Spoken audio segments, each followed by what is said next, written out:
So yun guys, magandang hapon po sa ating lahat. So mabilisang video lang to guys kasi meron tayong subscriber sa YouTube na nag-comment doon sa video natin na update sa T4S5. Okay, so ayan na yung comment po ni Matthew at Matthew JN1LIF.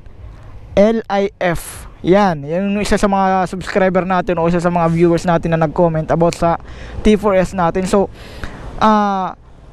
re-replyin ko lang sana to guys via type, kaso yung message niya po parang gusto niya po ng review about dun sa T4S natin. So ito po yung comment niya. Sabi ni Sir Matthew is, "Boss, kamusta na po yung unit mo ngayon? Nag-order kasi ako ng T4S tapos hindi po naikabit. All stock pa rin po ba? Goods pa rin po ba kahit walang remap?" So dito po sa isa sa mga comment niya na hindi po naikabit, ewan ko kung ano yung ibig sabihin niya. Ewan ko kung hindi naikabit kasi may problema or dadalawang isip ba siya o hindi pa naikabit o may plano siyang ikabit pero hindi pa naikabit. Di ko sigurado kung ano ibig sabihin niya, pero based dito sa comment niya is parang hinihingi niya po yung update kung goods pa rin po ba yung pipe natin at kahit wala po bang remap, tsaka all stock pa rin po ba yung motor natin. Okay, so ito po si Redick, papakita ko po. Tama-tama nandito tayo sa Magsaysay. So ito po Boss Matthew, yung T4S natin. Pasensya na kasi madumi kasi maulan dito ngayon sa Tacloban, pero ito po yung T4S natin. Ayan, yung tunog niya ito. Ayan o. Goods pa rin to boss. Mag 1 year na to this December 21, kasi December 21 ko to na order. So mag 1 year na siya.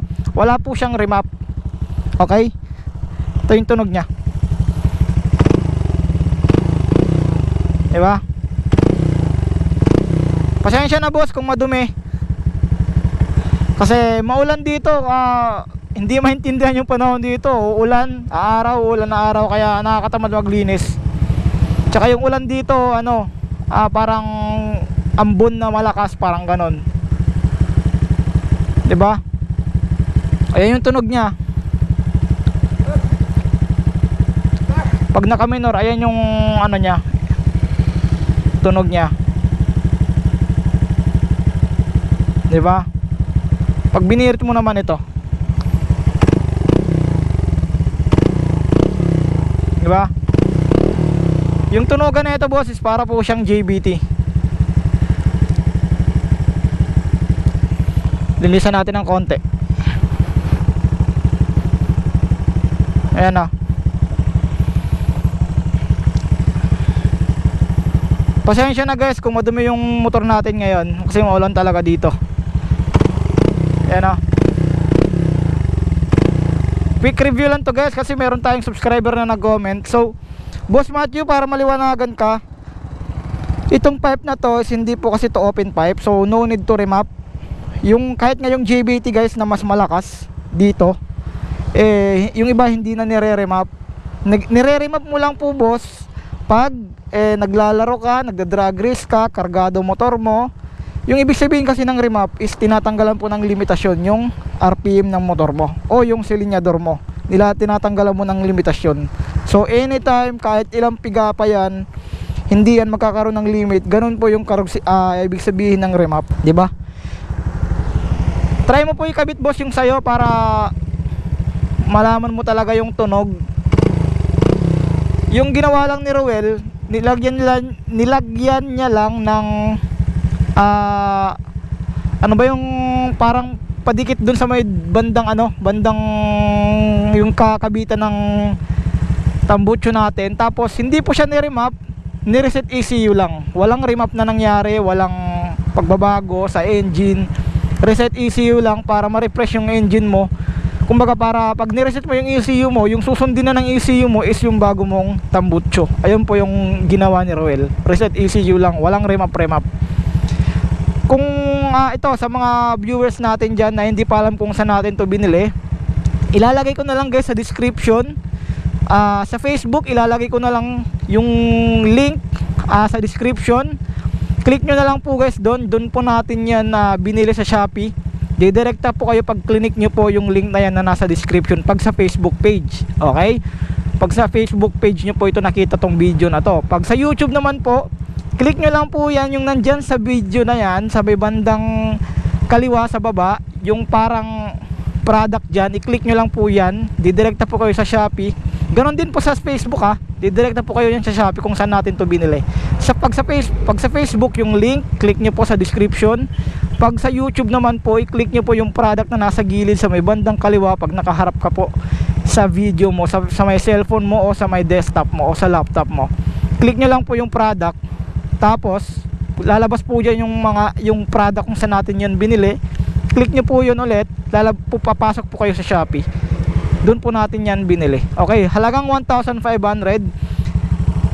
Nung time na yon, yung December kasi nag-sale sila, binili natin to ng 1,300 kasama na shipping, umabot din po siya ng 1,400 to 1,500. So ngayon pag binili mo to ng walang discount, siguro nasa 1,500 plus shipping, siguro abot po siya ng 1,700 or 1,600. Okay, so pero subukan nyo sa December bumili, baka may discount sila ulit. Bale, sa mga hindi nakakalam, yung may variant to, walang lagayan ng heat guard, plain lang. Meron naman may lagayan ng heat guard, kagaya ng ginawa na kagaya ng binili natin, kagaya ng pinili natin, may heat guard po siya. Maganda yung may heat guard guys, kasi protektado yung angkas nyo. Yung angkas nyo protektado pag medyo hindi pa siya ganun ka-expert umangkas sa inyo.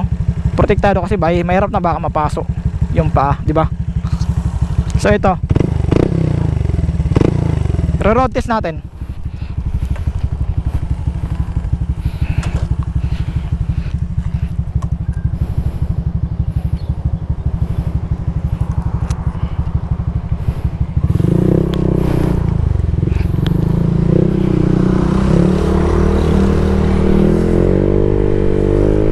Ayan yung tunog niya guys. Pag yung takbo nyo hindi nyo binibirit, ganyan yung tunog niya. Normal lang, 45 to 50 kilometer yung takbo, goods na goods po siya, diba?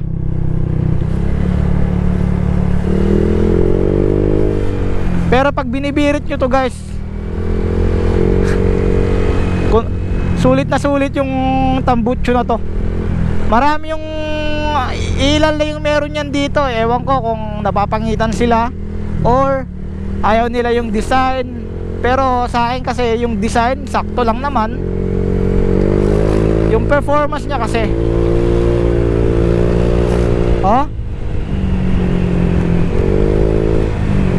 yung performance kasi yung pinag-uusapan, tsaka sa presyo din, di ba? Mura lang, 1,500, may ganitong pipe ka na. Hindi ka magsisisi sa pipe na to.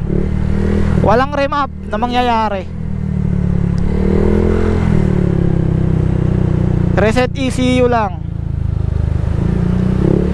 Pag nire-remap mo, tinatanggalan mo yun ng limit. Magre-remap ka lang pag maglalaro ka, pag nagda-drag race ka, yung mga ganyang senaryo, doon ka lang pwede mag-remap. Pero kung city driving lang, no need to remap na. Okay na yung all stock. Reset ECU lang, goods na yon. Siguro dito sa Tacloban, mga 3 pa lang ata kami meron neto or 4. Basta hindi pa kami marami. Yung uso dito, JBT tsaka Apido, tsaka RS8 ata yan. Yung isa na uso din ngayon dito sa Tacloban na binibili. Pero nasa 2,500 yung range nun. Ito 1,500 lang, may ganitong pipe ka na. All goods pa rin yung motor natin ngayon. Walang remap, hindi nagkaroon ng problema kung tinatanong mo man po, Boss Matthew. Okay?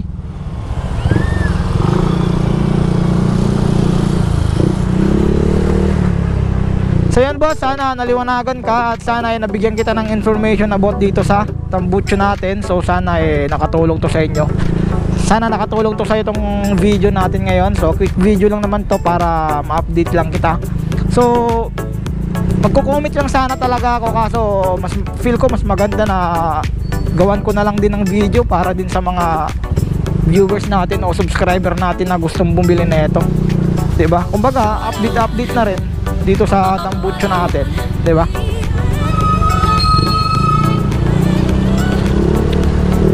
So yun guys, yun lang naman po yung video natin ngayon. Maraming salamat po sa inyong panonood. See you in my next vlog, and ride safe po sa ating lahat. Peace out.